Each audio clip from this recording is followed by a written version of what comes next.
The prairie remembers what people forget. Dr. Eris Thorne had once believed that sentiment applied only to geology, to the slow, grinding memory of rock and sediment. Now, standing before a dilapidated sod house under the vast, indifferent sky of the Nebraska plains, she felt it as a personal truth. The wind, a constant, sighing presence, seemed to whisper of deaths and droughts, of lives lived and lost in the unforgiving expanse of grass. It was a language of loss, one she understood intimately. Her funding for the paleoclimatology project had been cut 6 months ago, leaving her with a doctorate, a mountain of debt, and a 15-year-old son whose resentment grew with every passed-over item in the grocery store aisle. "So this is it?"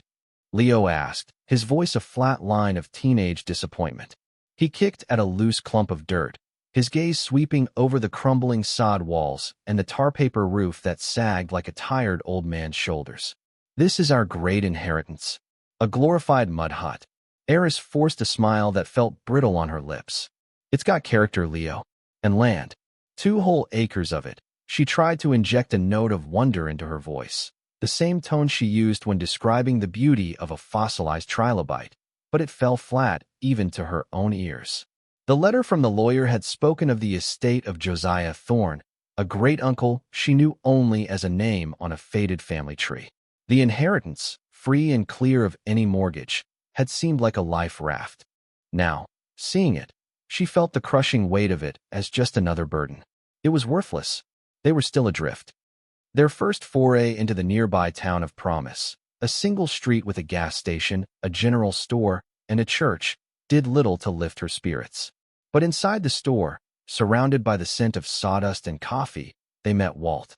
He was a man etched by the sun and time, with kind eyes and a handshake as firm as oak. He ran the store and, it seemed, the town's collective memory. "Josiah Thorne," he'd said, his voice a low rumble. Quiet man, kept to himself. Said he was the keeper of a promise his family made a long time ago. Most folks thought he was just eccentric. Walt leaned over the counter, his expression turning serious. "He told me once, if any of his kin ever came, to tell them the land remembers the truth, even if the histories get it wrong." The words echoed the feeling Eris had felt standing before the shack, a strange resonance that she could not explain.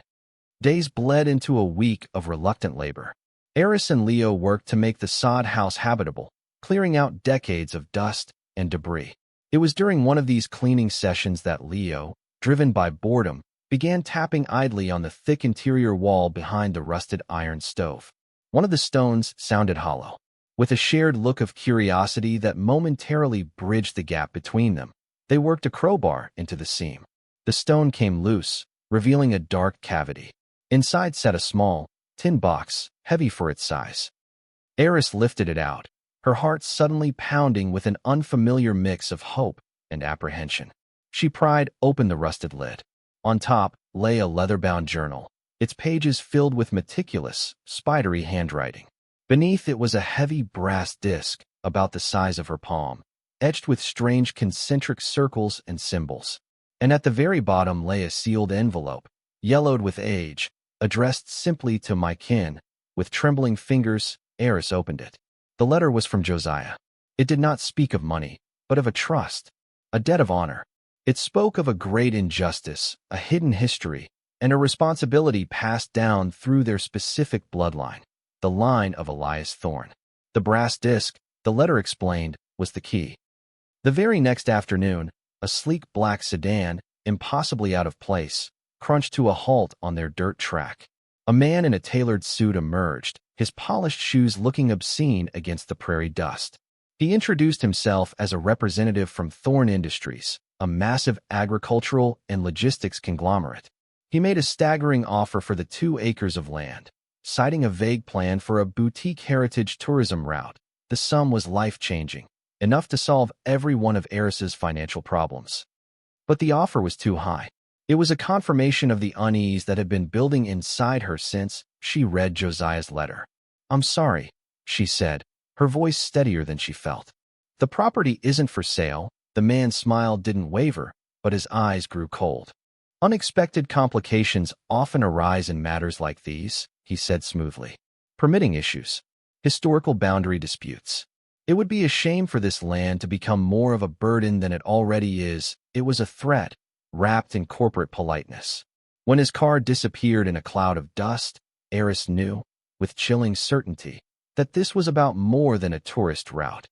Driven by the lawyer's thinly veiled warning, Eris took the brass disc to the small history department at the State University 100 miles away.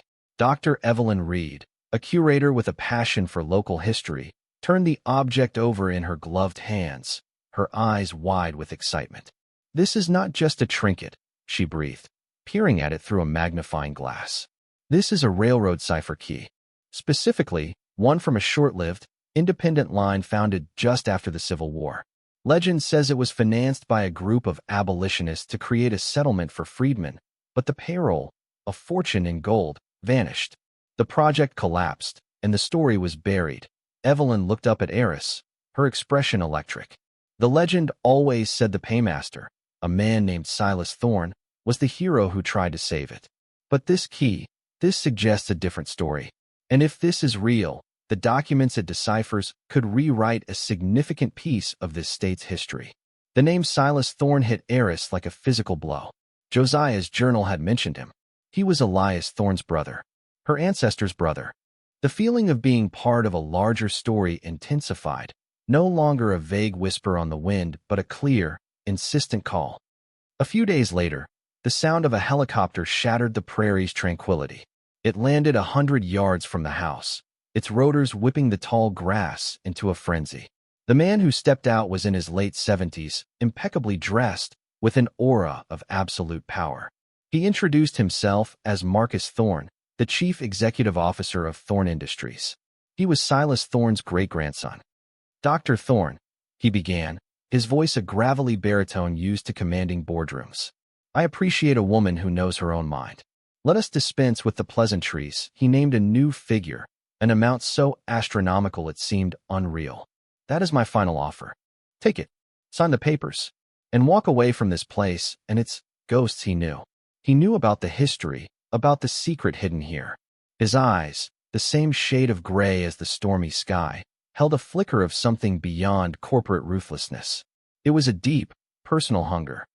"This land has a story to tell," Eris replied, her own voice ringing with a conviction that surprised her. "And it's not for sale." Marcus Thorne's face hardened into a granite mask. "You are making a grave mistake," he said, his voice dropping to a low, menacing growl. "You are meddling with things you do not understand. My family built this region. We own its history because we wrote it." He turned and walked back to the helicopter, leaving the silence he had fractured to slowly settle back over the prairie. The confrontation galvanized them. That evening, Eris, Leo, Walt, and two of his veteran friends, a demolitions expert and a cryptographer, gathered around the kitchen table.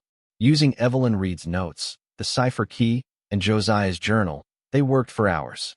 A passage in the journal mentioned Elias's sorrow over the betrayal at the old well. Following a hand-drawn map, they found a stone-capped well half swallowed by the prairie. After an hour of heaving and digging, they lifted the cap. Beneath it, in a waterproof container, was the first cash. It was not gold. It was something far more valuable. There were payroll ledgers bearing the names of over 200 freedmen. There were letters between Elias Thorne and the abolitionist backers, detailing how his brother, Silas, had falsified records, stolen the payroll, and used the funds to begin building his own freight empire. It was a detailed account of a massive historical fraud, the foundation of the Thorne Industries' fortune. As they stared at the documents spread across the floor of the sod house, a car pulled up. Eris's heart seized, but it was not another black sedan. A woman in a practical suit introduced herself as Jessica Finch from the State Attorney General's Historical Preservation and Land Fraud Unit. "We've been investigating Thorne Industries for years," Jessica explained, her eyes scanning the documents with professional awe. "We knew something was wrong with their historical land claims, but we never had the original source material to prove it. This changes everything." An alliance was formed right there, under the single bare bulb of Josiah's shack. That night, Eris received an encrypted email. The sender identified himself only as an insider at Thorne Industries. The message was brief and terrifying. "He knows what you have. He will not let those papers see the light of day. He is planning to erase the problem permanently. The attack came 2 nights later. A fire, swift and violent, consumed the old wooden barn where they had moved some of the less critical, but still important, contextual documents for sorting. Walt and his network, ever watchful, were there in minutes, beating back the flames with shovels and water from the well, but the loss was a brutal message. The barn, and everything in it, was reduced to smoldering ash. The act of arson was a line crossed. There was no going back. Any thought Eris had of a quiet resolution vanished in the smoke. This was a war now, and her family's legacy and safety was on the line. Leo, who had been documenting their findings on his laptop, received a message on a secure history forum he frequented. The user was named Clarity. She claimed her grandfather was obsessed with a family secret tied to a place called Promise, Nebraska. She was worried about his increasingly erratic behavior. After a cautious exchange, Leo realized he was talking to Clara Thorne, Marcus Thorne's granddaughter. Shaken by the news of a fire near her family's ancestral lands, a story her grandfather tried to dismiss, she sent Leo a picture. It was a digital scan of an old silver locket. Inside was a tiny, faded daguerreotype of a young man. Leo's blood ran cold. He showed it to Eris. The man in the locket was a mirror image of the portrait of Elias Thorne that hung in Josiah's shack. Why would her great-great-grandmother carry a photo of my ancestor? Eris whispered, the question hanging in the air. The conflict was no longer just corporate or historical. It had become deeply, confusingly personal. A few days later, a panicked message arrived from Clara. Her grandfather was preparing for a final, hostile takeover of the land, using any means necessary. She had overheard him talking about silencing the keepers of the lie forever, but she also gave them a new clue. Her great-great-grandmother had written in a diary about a final truth, hidden where the first stone was laid, a secret she had to keep to protect her son. Eris knew immediately where to look. Back in the sod house, she ran her hands over the cavity where they had found the first box. There was a false back. Prying it loose, her fingers brushed against a slim, oilskin packet taped to the wood. She carefully pulled it free. Inside was a folded, brittle document and a sealed letter. The document was a birth certificate, dated 1871. It was for a boy named Samuel Thorne, Marcus Thorne's grandfather. But the father listed was not the villainous Silas Thorne. It was Elias Thorne, Eris's ancestor. Her hands shaking, she opened the sealed letter. It was from Samuel's mother, written to Elias. She wrote of her love for him, and of the terrible choice she had to make after he was framed and forced to flee. Silas, unable to have children of his own and desperate for an heir to inherit his stolen fortune, had offered her a deal. He would adopt her and Elias's secret son, raise him as his own, and provide for them both. In return, she would vanish and never speak of the boy's true parentage. It was a desperate act to protect her child. Marcus Thorne was not the descendant of a robber baron. He was the direct descendant of the honorable, betrayed man he was trying to erase from history. He and Eris were from the same line. They were family. The final confrontation took place not on the dusty plains, but in the sterile, air-conditioned heart of the beast. Flanked by her lawyer, Jessica Finch, Eris walked into the main boardroom of Thorne Industries. Marcus was at the head of a long, polished table, mid-presentation to his board about a massive corporate expansion, the acquisition of their final obstacle in the region. He saw her, and his face contorted in a brief flash of pure fury.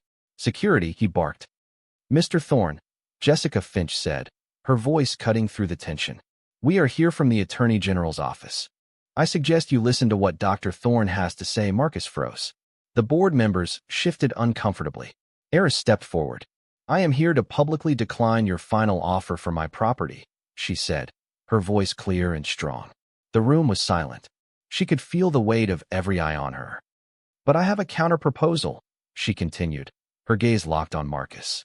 "This legacy you've been trying to buy and bury doesn't just belong to you or me. It belongs to the families whose names are on those ledgers.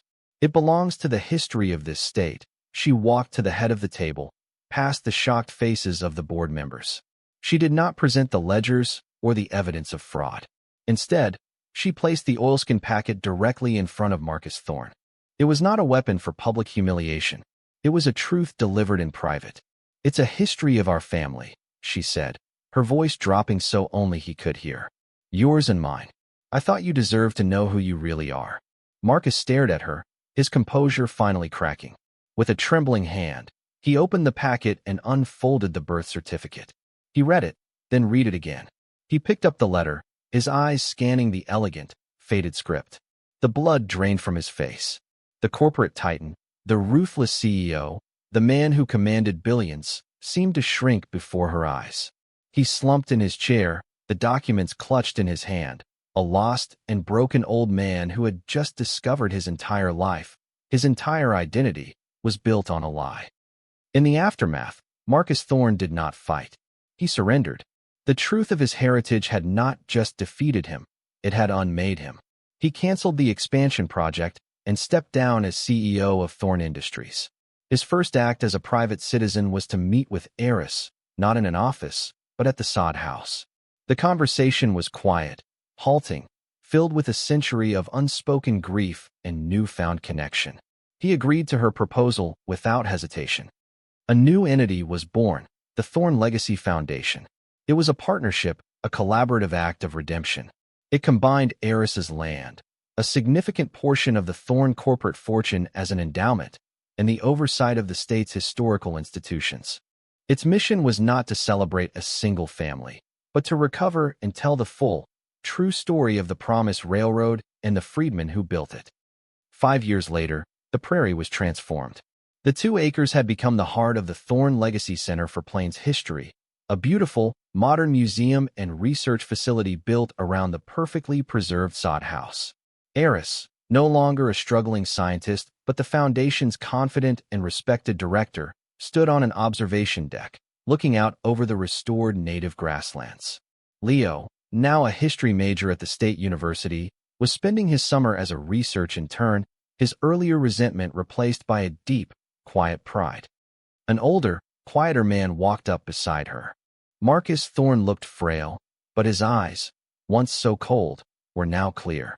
He spent most of his days here, working with genealogists to trace the descendants of the names on the payroll ledgers, offering personal apologies and reparations from his own funds. He gestured toward a memorial wall of polished black granite, where over 200 names were engraved in gold leaf. "You gave me back my history," he said, his voice thick with emotion. "My real family." Eris smiled, a genuine, warm smile that reached her eyes. "We gave them back their names," she corrected gently. She looked out at the horizon, where the sun was setting, painting the endless sky in shades of orange and purple. The wind still whispered through the tall grass, but now, it sounded less like a lament and more like a hymn. "The Prairie remembers," she thought. "And now, so do we."